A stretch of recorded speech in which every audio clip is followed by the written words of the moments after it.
नमस्कार दोस्तों, मैं हूँ खुशबू सिन्हा। मेरे यूट्यूब चैनल में आपका स्वागत है। तो चलिए, छठ का त्यौहार शुरू होने वाला है।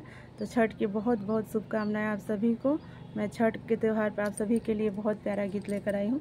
तो ध्यान से सुने और चैनल को ज़्यादा से ज़्यादा लाइक सब्सक्राइब करें।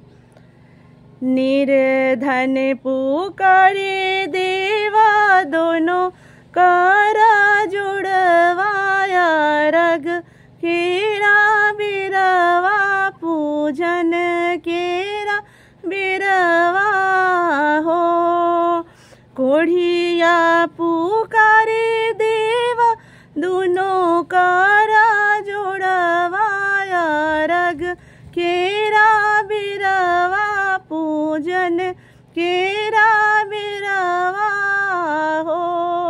लंगड़ा पुकारे देवा दोनों कारा जुड़वाया, रग केरा बिरवा पूजन केरा बिरवा हो।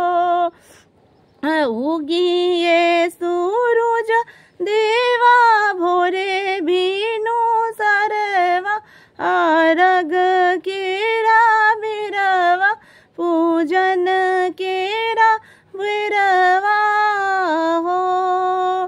उगिए सूरज देवा भोरे भूनु सरवा, रग केरा बिरवा पूजन केरा बिरवा हो। जय छठी मैया।